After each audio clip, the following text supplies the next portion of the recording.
mecca of nightlife with Klein's and Chester's and Weinstein's and all those great old, Everly's, all of those old, when you came to shop in downtown, you went to downtown Sterling. Well, when the mall came and Penny's and Kmart and all those, the bigger box kind of things, it started hurting the downtowns, and downtowns started falling into disrepair and stuff like that. So that's what this Main Street movement was kind of born out of, is bringing back energy into downtowns. So it's basically a 3-tiered system. There's a national program, and then you typically have a state coordinating program, and then you've got the local programs.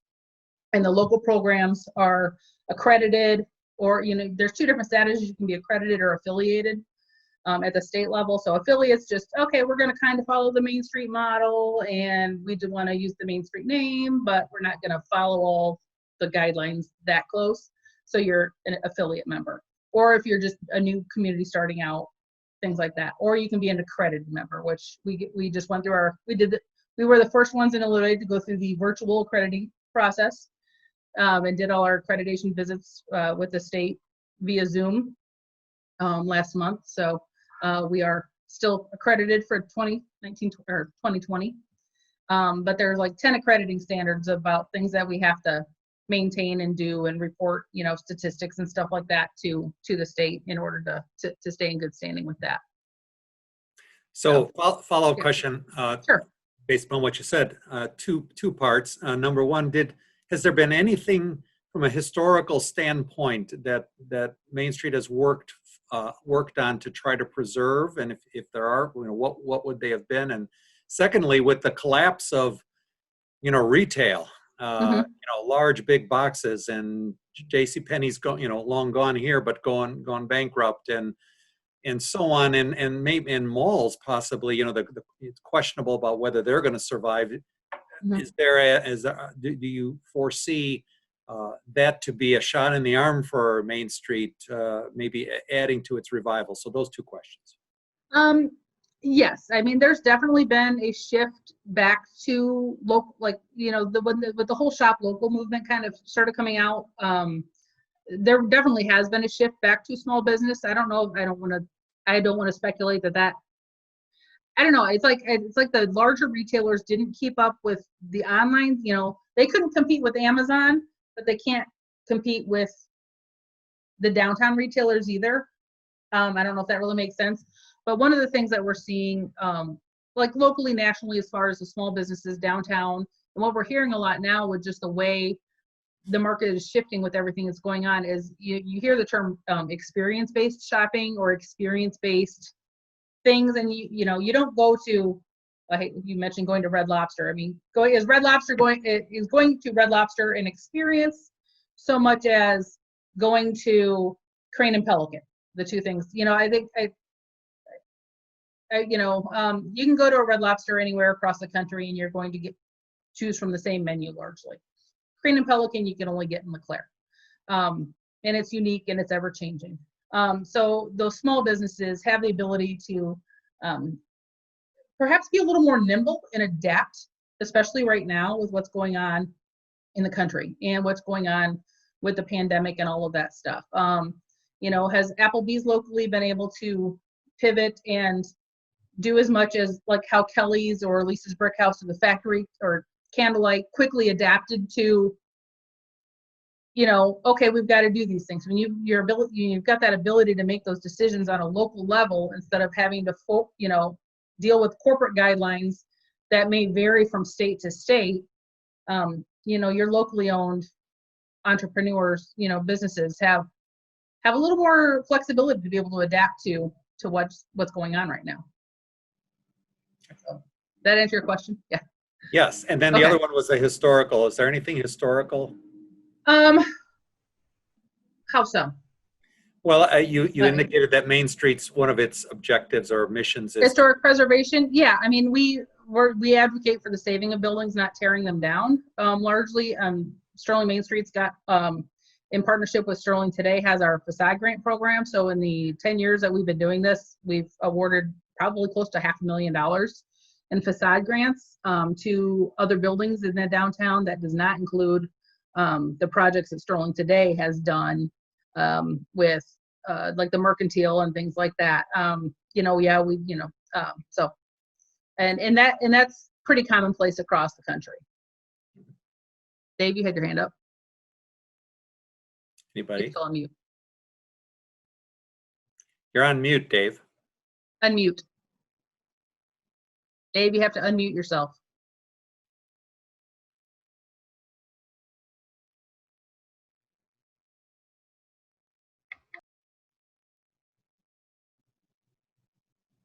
One more Nope, time. You muted again. You had it, but you muted. There you go. There you go. Oh. No? John, can you unmute him? If you're the host, you should be able to unmute him. Let me see if I can unmute you, Dave. I don't know. Unmute audio. Okay. I did something, but it looks like I don't know. I don't know that I can do it. Okay. All right, Dave. Sorry, you're going to have to do it. All right. I have a question. Okay. Hops on the Rock. Yes. Still on? Crossing my fingers. We're good. I'm a little worried. The one thing I'm worried about, I mean, we're waiting to plan. I mean, normally we would have started recruiting breweries and stuff like this a couple months ago. We're kind of going to wait and see. One of my concerns with that is production. A lot of local, like Lena Brewing Company, I just went up there and bought 3.5 gallons of hand sanitizer for our farmers market from them because they've converted production. With a lot of the tap rooms and stuff shut down, other than growler production, they've reduced their production as well. So how much product's going to be available for that is kind of a concern. But crossing my fingers, we might be able to do that. Janna, you've answered it in part, I guess. When I was involved in Sterling today, we provided a good deal of your financial support. The relationship was close. What are you still working together, and how much are they providing? The financial arrangement is probably the same from what yours was. We're actually working, I would arguably say, even closer now, as board composition for Sterling today has changed over the years. And by that, I mean, there's more people that are on the board that are still actively engaged with the workforce versus retired people with a little more time on their hands, so to speak. And with the larger scope of projects they've taken on with like helping with Lawrence Lofts and with the mercantile and stuff like that, they've entered into Sterling Today and Sterling Main Street actually have a management agreement with each other now. So I'm actually providing management services for Sterling Today and acting as their executive director as well. So I serve both organizations as executive director, and then they still provide funding. Sterling Today still provides funding to Main Street, which covers, for all practical purposes, our payroll. How much funding do they provide? Payroll. Is that secret? I don't think they really want it public. It's funding for myself and for my assistant that works part-time.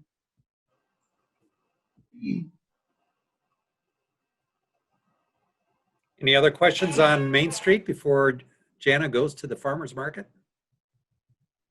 No other questions? Go ahead. So farmer's market, that farmer's market began in 2005. It was formed under the, what was it called?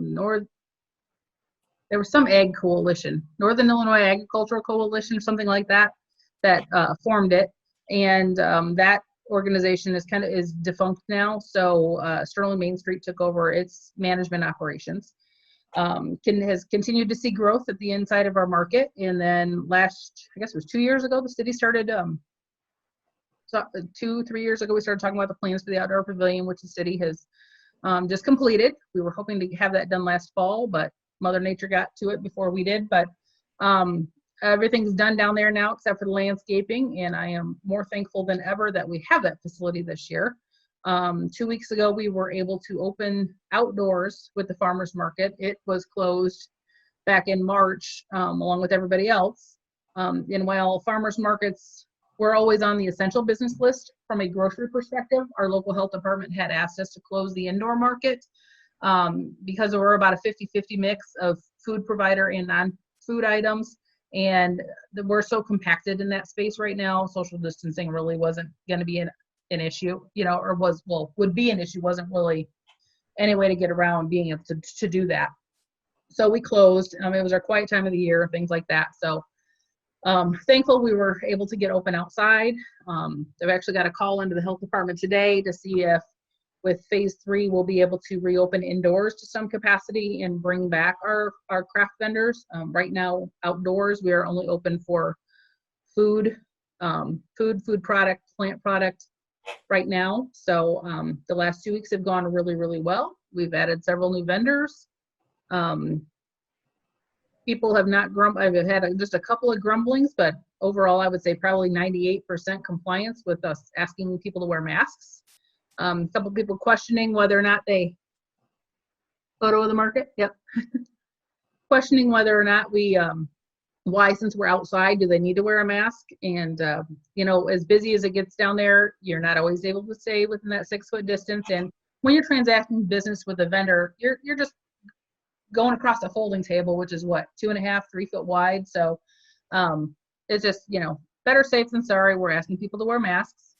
So that's gone really well. Hoping we'll be able to be back inside and outside here in the next couple of weeks, but got some great stuff going on down there too.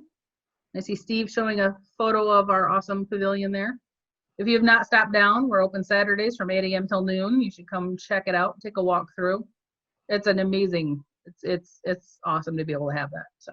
So is the farmer's market building yours? How does that work? No, the city of Sterling Industrial Development Corporation owns that, so SIDC is part of the city.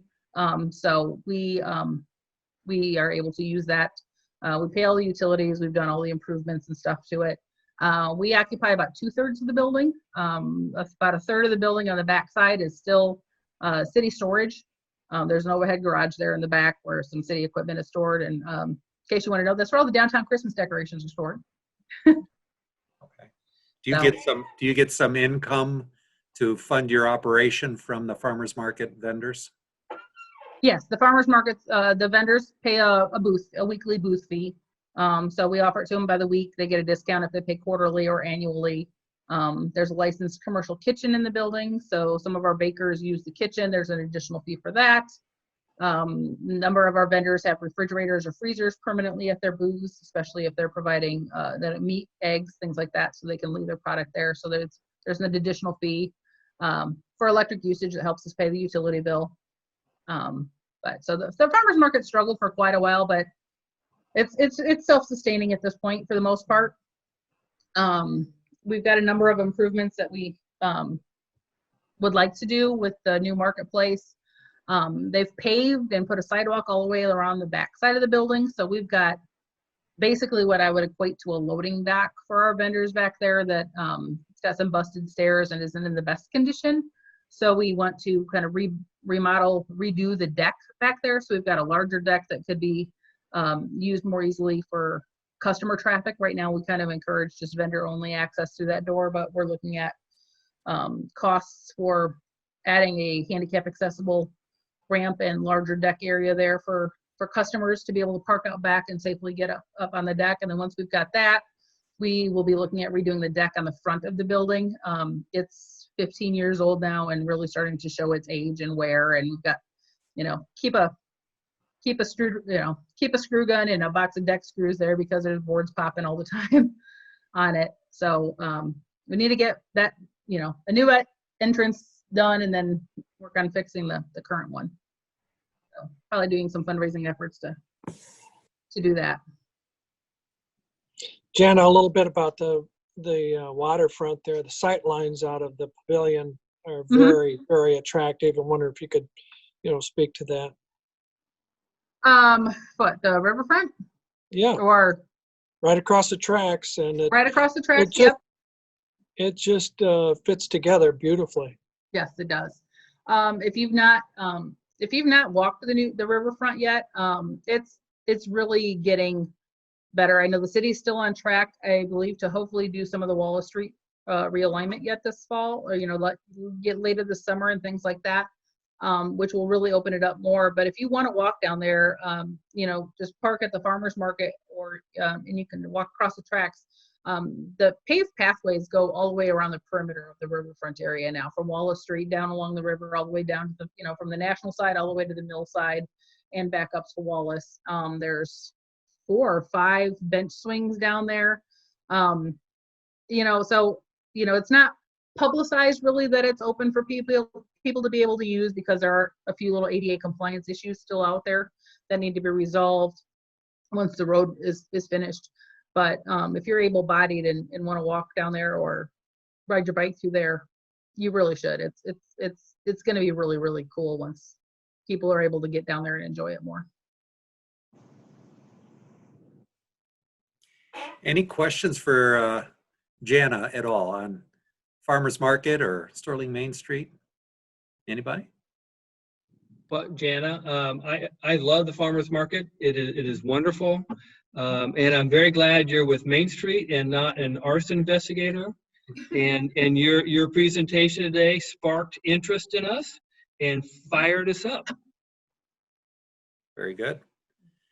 Thank you so much. And I also want to say that Janna's volunteered to help us with our Facebook marketing and so on. So she's going to be instrumental in that, and we really appreciate it, because we need the kind of Facebook experts that she's part of, and I appreciate that, Janna. Also, of course, when we do student excellence and we have our big production, we're going to have to put that on our Facebook, and we're going to have to promote that in some fashion. So we're looking for your expertise in helping us with that.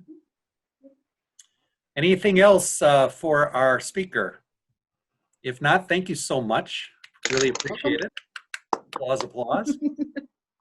Okay, so again, we want to thank Janna for her interesting talk on Main Street and Farmers Market. And please patronize the Farmers Market, because it is open on Saturdays.